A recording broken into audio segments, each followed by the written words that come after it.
While I was in a coma, my husband and mother-in-law stole my wallet. She won't need it where she's going, they chuckled, spending $150,000 on a luxury cruise. When the nurse handed me the receipts, I smiled. Then transferred every penny from their secret accounts to charities while they were still at sea. She won't need it where she's going. Those were the first words I heard as consciousness flickered back like a faulty light bulb. My husband Mark's voice, followed by his mother Eleanor's distinctive cackle. Their conversation faded as darkness swallowed me again. When my eyes finally opened, the hospital room's fluorescent lights stabbed my retinas like needles. My throat felt like sandpaper, my limbs as heavy as concrete. The clock on the wall read 3:17 p.m. But what day? What month? The window showed leaves falling. Wasn't it spring when I last remembered being awake? I tried to speak, producing only a raspy whimper that caught the attention of a nurse checking the monitors beside my bed. Her ID badge read Donna. Her eyes widened as she noticed mine were open. Mrs. Carter? Can you hear me? Her gentle voice betrayed her shock. Don't try to talk. You've been intubated for a while. Blink once for yes. I blinked, tears streaming down my face. You've been in a coma for 3 months, Sarah. This is unexpected. The doctors didn't think. She stopped herself, pressing the call button. Let me get Dr. Patel. 3 months. The realization crashed over me. What happened to me? The last thing I remembered was dinner at home with Mark, his mother visiting from Phoenix. I'd made pasta and then nothing. Before the doctor arrived, Donna leaned closer, her voice dropping to a whisper. Your husband and mother-in-law weren't expecting you to wake up. They've been telling everyone you wouldn't survive much longer. My heart monitor betrayed my panic with rapid beeping. Donna quickly adjusted something on my phone. Calm down, Mrs. Carter. I shouldn't have said anything yet, but something's not right. I've been your primary nurse for 2 months, and the way they talk when they think you can't hear. She hesitated. We should wait for the doctor. Dr. Patel arrived, astonishment evident on his face as he examined me. Remarkable, he muttered, shining a light in my eyes.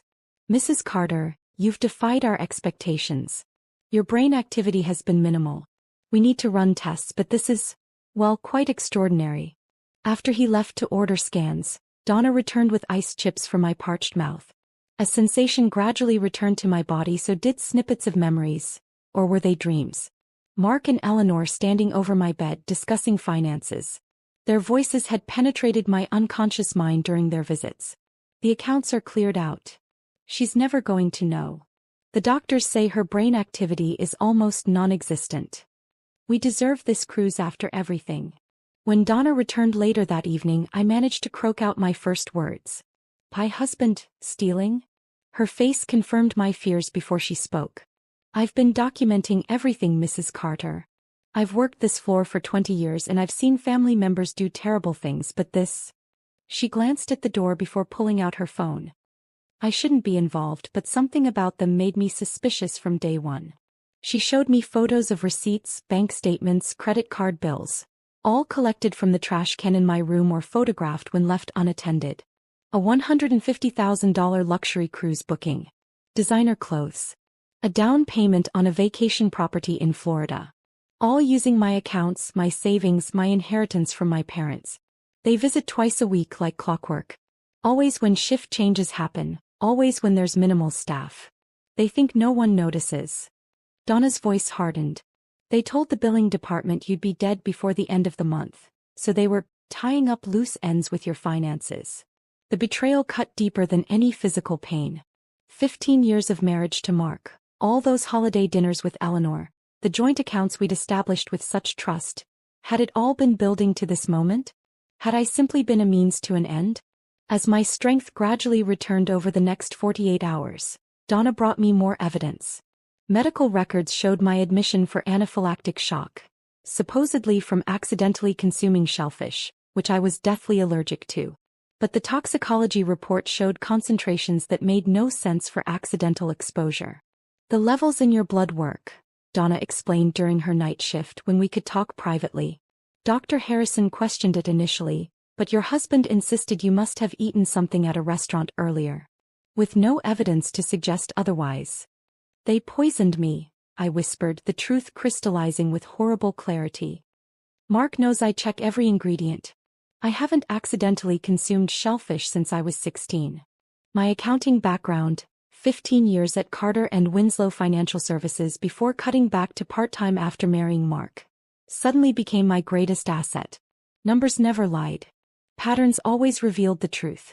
Donna, I need you to do something for me. My voice grew stronger with determination. Don't tell anyone I'm awake. Not yet. But the doctors. Tell them I slipped back under. That it was temporary. Buy me time. My mind was already calculating, planning. They're on their cruise now? Left 3 days ago. 3-week Mediterranean voyage. Donna looked uncertain. You need medical care, rehabilitation. And I'll get it. But if they know I'm awake, they'll empty whatever accounts they haven't already drained and disappear. A cold resolve settled over me. I need my laptop from home. Can you get someone to bring it? Tell them Dr. Patel ordered cognitive tests. Against her better judgment, Donna agreed. My house keys were in the hospital's safe with my personal effects. The next day, her daughter retrieved my laptop from the home office Mark rarely entered. As I slowly regained strength in my atrophied muscles through secret therapy sessions Donna arranged during her shifts, I began piecing together the extent of their betrayal. Mark and Eleanor had timed everything perfectly, or so they thought. They hadn't counted on me waking up. They certainly hadn't counted on Donna's meticulous documentation or my financial expertise. Every night I worked from my hospital bed, using the skills I'd honed throughout my career to trace their digital footprints. Passwords I knew, accounts they thought I'd forgotten, online banking credentials they'd failed to change. We need to tell someone, Donna urged 1 week after my awakening as she helped me sit up independently for the first time. Not yet, I insisted, showing her my laptop screen, a bank transfer confirmation showing the movement of funds to an offshore account. They think they're untouchable on that cruise ship. But the satellite internet they're using? It's creating a perfect trail. I smiled for the first time since waking up, a smile that held no warmth. They've stolen everything from me, including nearly taking my life. But they forgot the most important thing. What's that? Donna asked. Never underestimate an accountant with nothing left to lose. My words hung in the air as Donna nodded grimly. The following morning she arrived for her shift with a manila envelope tucked inside her scrubs. Monthly statements from your checking and savings accounts, she whispered, closing the door behind her. I called the bank pretending to be you, said I was traveling and needed them sent to my sister's address. My home. Most nurses wouldn't risk their licenses this way, but Donna had witnessed too many visiting hours filled with Mark and Eleanor's whispered calculations over my supposedly dying body. Spreading the statements across my lap, I traced my finger along the columns of numbers. Even in my weakened state, the patterns jumped out immediately. Small withdrawals at first, $500 here, $1,000 there, beginning not after my hospitalization but 6 months prior. The amounts gradually increased as they grew bolder, culminating in massive transfers once I was comatose. They were planning this, I murmured, my hands trembling. The accident was just the final step. The timestamps told their own damning story. Withdrawals made minutes after my regular Thursday yoga class. Transfers during my monthly lunch with college friends. They had studied my routine, knowing exactly when I wouldn't notice money disappearing. There's more, Donna said, pulling a folded document from her pocket. Found this in your husband's jacket when he left it on your chair during his last visit. It was a power of attorney form granting Mark complete control over all my financial affairs, supposedly signed 2 days before my allergic reaction. The signature looked convincing at first glance, but after 15 years of signing joint tax returns and Christmas cards, I spotted the flaws. The loop of the Z in Sarah was too tight, the slant of the C in Carter too steep. A decent forgery but not perfect. He forged my signature, I said flatly, feeling strangely calm. And the witnessing notary, Maria Valdez, she doesn't exist, at least not at this address. The notary stamp looks legitimate but the number's wrong. Standard 8 digits, this has 9. Donna looked impressed. How can you tell all that? 5 years auditing suspicious financial documents for Carter and Winslow, I explained. Forgery was my specialty. The irony would be funny if I wasn't the victim. Over the next 3 days, Donna brought more evidence. retirement account statements showing dramatic changes to beneficiaries, insurance policy modifications, even property deeds with my forged signature transferring ownership of our vacation cabin to Eleanor. The paper trail painted a clear picture, but it was Mark himself who provided the final pieces of the puzzle. His Wednesday visit coincided with what Donna told the staff was a temporary setback in my condition, requiring privacy screens and minimal disruption. Hidden behind the medical equipment, I lay perfectly still, eyes closed, breathing evenly as Mark settled into the visitor's chair beside my bed. His phone rang within minutes. "Hi, Mom," he answered, his voice cheerful in a way I hadn't heard since our early dating days. "Yes, everything's still on schedule. Sarah's condition is deteriorating nicely, according to the doctor I spoke with this morning." The casual cruelty of his words sent ice through my veins. "The Cayman account is all set up. Henderson confirmed the transfers are untraceable." He laughed. "No, they can't freeze them once we're on international waters. That's the beauty of it. Everything will look legitimate from their end. By the time anyone would investigate, we'll have moved the money again." He paused, listening. "Of course I feel something, Mom. 15 years is a long time. But let's be honest, it was your idea to pursue Sarah in the first place. The quiet accountant with the family money, remember? You said she'd be perfect." My heart seemed to stop. Our meet-cute at a charity auction, had that been orchestrated? Our whirlwind romance, his persistent courtship despite my initial hesitation. All calculated? "No point getting sentimental now," Mark continued. "We've got 3 weeks of luxury ahead and the rest of our lives to enjoy her money. The doctors say it's just a matter of time before her organs start failing. Natural causes. No one will question it." After he left, I finally allowed myself to cry, silent tears streaming into my pillow. 15 years of memories kaleidoscoped through my mind. Mark's proposal at my favorite restaurant, our wedding in my parents' backyard, vacations and anniversaries and ordinary Tuesdays. All fabrications. Every "I love you," a stepping stone toward this betrayal. By morning, grief had hardened into determination. Using the hospital Wi-Fi and my laptop, I began meticulously documenting everything. Photographing the forged documents, creating spreadsheets tracking every unauthorized withdrawal, recording dates and times of Mark's damning conversations. "You should be focusing on your recovery," Donna cautioned, adjusting my fore as I typed one-handed. "This is my recovery," I replied without looking up. "Every piece of evidence is another step toward walking out of here." Through careful research, I discovered that digital evidence of financial fraud, especially with clear patterns and documented forgery, was admissible in court.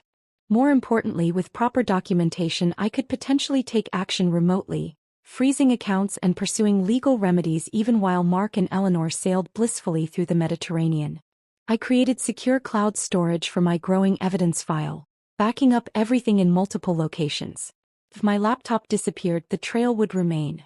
I researched law firms specializing in financial fraud, compiling a list of questions for initial consultations. One night, as I scrolled through bank records, I uncovered a strange inconsistency. Large deposits into our joint account before significant withdrawals, money that hadn't come from my salary or investments. "They're using me to launder money," I realized aloud. The deposits aligned perfectly with Eleanor's trips to visit her old friends in Las Vegas, 4 times annually for the past 8 years. This discovery transformed my understanding of their scheme. It wasn't just about stealing my money.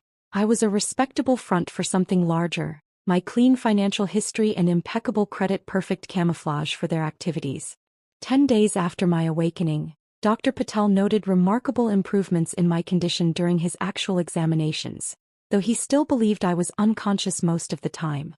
"Her brain activity is increasing," he told Donna within my hearing. "We may need to re-evaluate our prognosis." "Not yet," I whispered to Donna after he left. "I need more time." With steady hands and a steadier resolve, I continued building my case against the husband who had married me for money and the mother-in-law who had orchestrated it all. While they sipped champagne on their stolen cruise, I prepared to sink their carefully constructed ship of lies. My fingertips glided across the keyboard, each keystroke a promise. This betrayal would not stand. The paper trail they'd left would lead straight back to them, and the quiet accountant they'd underestimated would be waiting. But I couldn't do it alone. My body, still recovering from months of atrophy, betrayed me with its weakness. My mind, though sharp with purpose, needed resources beyond my reach. I need to make a phone call, I told Donna during her night shift. Someone I used to work with. Donna hesitated. Using the hospital phone would create a record. Your cell. Please. I gripped her hand. There's someone who can help us. Jessica Miles had been my protégée at Carter and Winslow. Brilliant with numbers and fiercely loyal, she'd taken over my biggest clients when I reduced my hours after marrying Mark. We'd stayed in touch through monthly lunches until my accident. Donna held her phone to my ear, angling it so I could see Jessica's face when the video call connected. Donna? Is everything? Jessica's voice cut off when she saw me. Sarah? Oh my God, you're awake. Keep your voice down, I whispered. Officially, I'm still in a coma. The shock on Jessica's face shifted to confusion, then understanding as I explained the situation. By the end, her expression hardened with the same determination I felt. Those monsters, she said. What do you need from me? Access. The audit trail software. Your login still works with the premium version, right? Jessica nodded. You want me to track their financial movements? Not a question, she understood immediately. They think they've covered their tracks, but nobody understands digital fingerprints better than we do. 2 days later, Jessica slipped into my hospital room dressed in scrubs Donna had provided. Under her arm she carried a slim laptop case. I brought equipment that can't be traced back to you, she explained, setting up a powerful laptop with specialized financial forensics software. And I've got better news. I've made contact with Ray Connors at First Union Bank. My heart leaped. Ray had been one of my clients, the head of fraud investigation at my primary bank. He agreed to help? Once I explained the situation, he was livid. Jessica grinned. He's granted emergency freezes on Mark's access to your joint accounts, but kept them active so they won't notice anything's wrong. Perfect. I struggled to sit up straighter, wincing as my muscles protested. What about physical therapy? I need to get stronger. Already arranged, Donna said from the doorway. My cousin Troy is a PT on the 4th floor. He's coming after hours, starting tonight. That evening began the dual track of my recovery, physical and financial. While Troy guided my weakened body through exercises to rebuild strength, Jessica and I followed the digital breadcrumbs Mark and Eleanor had left behind. Using password recovery methods on accounts Mark thought were secure, we discovered he'd been careless. His email security questions were painfully easy. His first pet's name, his high school mascot, information I knew from 15 years of marriage. Once inside his email, everything unraveled. Look at this. Jessica pointed to an email chain with a travel agency. He booked the cruise 6 months ago but only finalized the payment the day after you were hospitalized. And here, I noted, scrolling through his sent folder. Instructions to transfer funds to an account in Grand Cayman. We found screenshots of offshore account balances, nearly $400,000 total. Most was mine, but some appeared to come from other sources. Could be previous victims, Jessica suggested grimly. You might not be the first. My stomach turned at the thought. How many other women had Mark targeted before me? The cruise ship's satellite internet became our unexpected ally. Each time Mark or Eleanor made a purchase, champagne at the captain's dinner, excursions at port calls, spa treatments, their transactions created digital timestamps and location data. They're in Barcelona today, Jessica noted on day 12 of my awakening. According to the cruise itinerary, they'll be at sea for 3 days after this, heading toward Morocco. That's the window, I decided. They'll have limited connectivity in international waters. By the time they reach the next port, it'll be too late. While they enjoyed their stolen luxury, Troy pushed my rehabilitation with increasing intensity. You're making remarkable progress, he noted as I completed 10 shaky steps across my hospital room. Most patients take months to recover this much strength after prolonged comas. I'm motivated, I replied, my jaw set as I forced my legs to take another step. During Mark's scheduled call to check on my condition, Dr. Patel, now briefed on the situation by Donna, provided the perfect cover. No significant changes, Mr. Carter. These plateau periods are common with comatose patients. Enjoy the remainder of your vacation, We'll contact you immediately if anything changes. My team grew carefully. Ray from the bank provided official documentation of the unauthorized transactions. A nurse in billing quietly gathered records of Mark's conversations with hospital administration about end-of-life finances. Troy documented my physical recovery, creating evidence that contrasted sharply with Mark's directions to prepare for my imminent death. 14 days after waking up, I felt ready. The cruise ship Oracle was scheduled to depart Barcelona that evening, heading into open waters for 3 days before reaching Casablanca. Everything's in place, Jessica confirmed, showing me the monitoring software tracking Mark and Eleanor's movements. Ray has the emergency protocols ready to implement the moment you give the word. I had regained enough strength to sit properly in a chair, dressed in clothes Donna had brought from home rather than hospital gowns. The woman in the mirror looked thinner, paler, but her eyes burned with purpose. "Are you sure about the timing?" Donna asked as she adjusted my 4-1 last time, for appearances only now as I no longer needed it.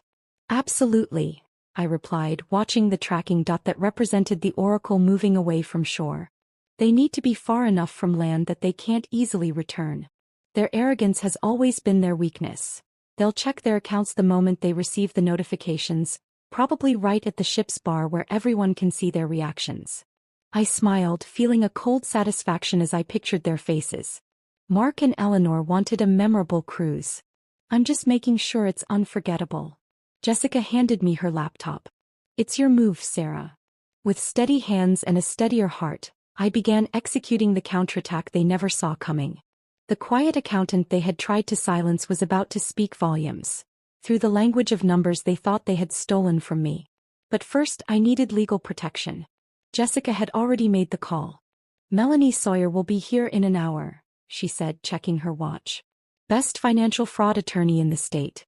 She's canceled her afternoon appointments." "How did you convince her to come so quickly?" I asked. Jessica smiled. "I didn't have to. She handled my sister's divorce 3 years ago when her husband emptied their accounts. When I mentioned attempted murder alongside financial fraud, she was already grabbing her briefcase. Melanie arrived looking exactly like someone who specialized in high-stakes financial cases. Immaculately dressed, carrying a premium leather portfolio, and with eyes that assessed everything in the room before she even spoke. "Mrs. Carter," she said, pulling up a chair beside my bed. "Jessica briefed me, but I need to hear everything from you." For the next 2 hours I walked Melanie through the entire ordeal. The suspicious allergic reaction, the overheard conversations, the unauthorized transfers, the forged documents and the evidence we'd compiled. "This is one of the most comprehensive cases of premeditated financial fraud I've seen," Melanie said, examining our evidence files. "And the timing of your medical emergency alongside these transactions?" She shook her head. "The attempted murder angle won't be hard to establish with the right medical expert." "I don't just want them prosecuted," I said. "I want my money back." "Most fraud victims never recover their funds," Melanie cautioned. "Especially with offshore accounts." "I'm not most victims." I gestured toward Jessica's laptop. "While they're sipping cocktails in the Mediterranean, I've been tracking every account they've opened." Jessica pulled up the audit trail software, showing the network of linked accounts we'd discovered. "We've located approximately $400,000 spread across 6 different banks. 3 in the Cayman Islands, 2 in Switzerland and 1 in Belize." Melanie leaned forward, suddenly very interested. "You found their actual account numbers?" "With access credentials. Mark's password recovery questions were easy to bypass," I explained. "His mother's maiden name, his high school mascot, our anniversary date. Once we had email access, we found everything else."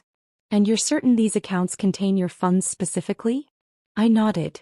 "My inheritance from my parents was exactly $212,437.68. That exact amount was transferred to the Cayman account 2 days after my hospitalization." Melanie's professional demeanor cracked slightly, revealing a smile. "Then we have options most of my clients don't." Working together, we developed a 2-pronged approach: legal action against Mark and Eleanor and recovery of my stolen funds. Melanie prepared documentation for both civil and criminal complaints, while Jessica and I finalized our plan for the accounts. "The law is clear on this," Melanie assured me. Those are your funds fraudulently transferred. But recovering them through legal channels could take years, especially with international banks. Which is why we're not waiting, I replied. That evening, Dr. Patel officially updated my medical records to show I'd regained consciousness, documenting my actual condition rather than the deterioration Mark had been told to expect. The hospital's legal team, briefed by Melanie, agreed to provide all medical evidence necessary for the criminal investigation. The toxicology reports became our smoking gun. Dr. Harrison, who had initially questioned the levels of allergens in my blood work, provided a detailed statement explaining why the concentration found in my system was inconsistent with accidental exposure. The levels suggest direct ingestion of concentrated shellfish extract, he wrote. Something no one with a known severe allergy would willingly consume. Donna's documentation of Mark and Eleanor's behavior, combined with the hospital billing department's records of their inquiries about end-of-life finances, completed the picture of premeditated harm. By day 16 of my awakening, everything was in place. The Oracle was now in international waters between Spain and Morocco, its satellite internet providing intermittent connectivity that would make any emergency response from Mark and Eleanor nearly impossible. It's time, I told my small team gathered in my hospital room. Let's begin. Jessica initiated the first step, accessing the offshore accounts through the credentials we'd discovered.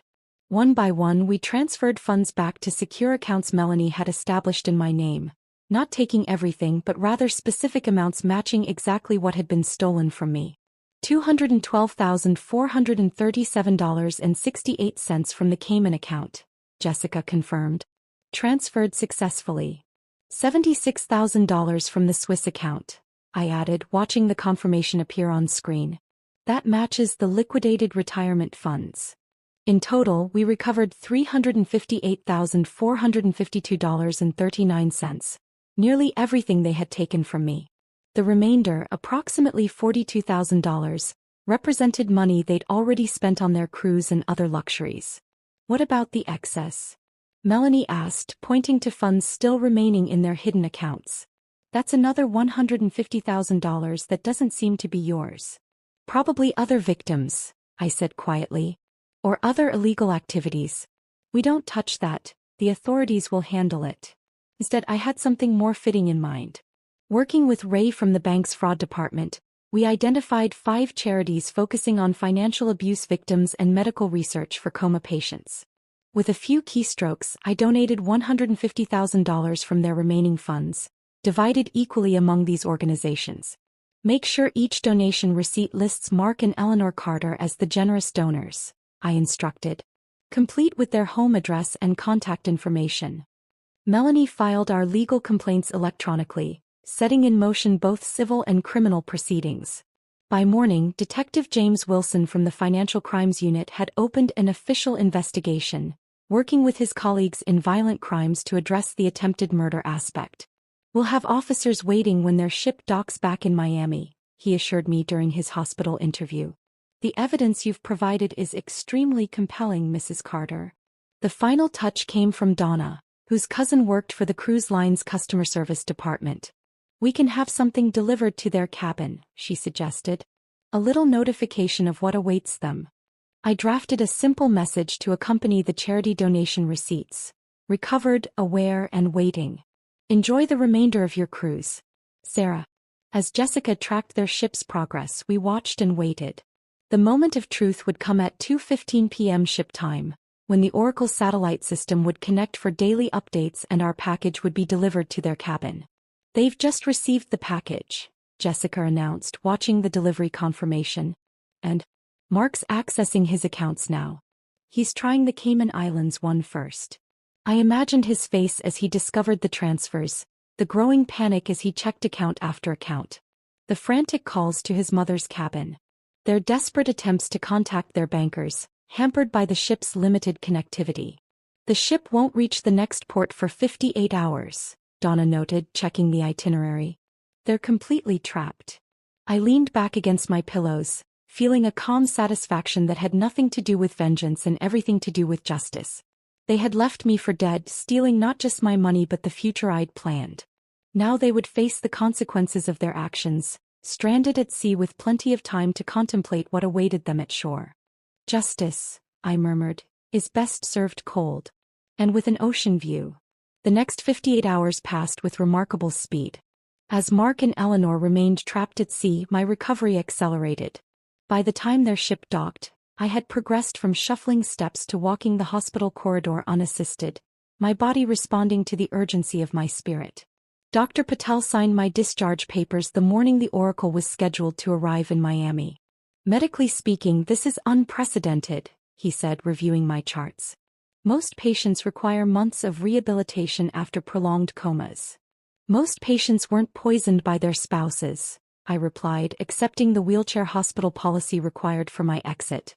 Nothing motivates recovery like justice. Melanie had arranged for a private investigator to document Mark and Eleanor's return. The photos arrived on my new secure phone as Jessica drove me to the temporary apartment she'd helped me rent. Mark's face contorted with panic as police officers approached him on the gangway. Eleanor attempting to flee before being intercepted by a female detective, their luggage being searched on the dock. They were arrested without incident, Detective Wilson confirmed in his call. They're being processed now on multiple charges including attempted murder, grand theft and fraud. Given the evidence, the DA is confident they'll remain in custody until trial. My next stop was my home, accompanied by Jessica, Melanie and 2 police officers. The search warrant Melanie had obtained allowed us to recover any items purchased with my funds, plus collect additional evidence. Walking through the front door was surreal, like entering a museum exhibit of my former life. "Are you okay?" Jessica asked, noticing my hesitation in the foyer. "Yes," I answered, surprised to find it was true. "This isn't really my home anymore. Just a crime scene." In Mark's home office, investigators discovered the missing pieces of our puzzle. Notebooks detailing previous financial schemes, records of investments from other women, and most damning, a small vial labeled shellfish extract hidden in a locked desk drawer. "They weren't just planning to steal your money," Melanie observed as the vial was carefully bagged as evidence. "They wanted to eliminate any chance you'd come looking for it." The community response surprised me most. As news of Mark and Eleanor's arrest spread, neighbors I'd known for years came forward with observations they'd kept to themselves. "Eleanor was always asking about your schedule," admitted Diane from across the street when she visited me at my new apartment. "When you'd be home, when you'd be traveling for work. I thought she was just being a concerned mother-in-law." "And Mark," added her husband Tom, "he'd been meeting with that real estate agent back in January, the one who specializes in overseas properties. Said it was for a client, but they were looking at brochures for Costa Rica. Even Mark's co-workers at the investment firm reached out. He'd been acting strange for months," his assistant Maria told me. "Making private calls, clearing his browser history. We never suspected anything this terrible." Their support was comforting but also raised uncomfortable questions. How had I missed the warning signs that others had noticed? The accountant who could spot a decimal point error in a 1,000-line spreadsheet had failed to see the deception in her own home. 3 months after my discharge, I channeled this realization into purpose. With Jessica's help, I established a monthly support group for financial fraud survivors. Our first meeting, held in a community center conference room, drew 12 attendees. By the 3rd month, we needed a larger venue. "Many victims never come forward because of shame," I explained to the group. "We blame ourselves for not seeing the signs, for trusting too easily, for being stupid about money. But predators like Mark and Eleanor count on that silence. They thrive on our embarrassment." The preliminary hearing for Mark and Eleanor's case became my next milestone. Still using a cane for support during longer walks, I entered the courtroom determined to face them directly. Mark couldn't meet my eyes, but Eleanor stared with undisguised hatred as I took the witness stand. My testimony lasted 4 hours, my accountant's precision serving me well as I detailed every unauthorized transaction, every forged document, every overheard conversation. The medical experts who followed confirmed what we already knew. My shellfish reaction had been no accident.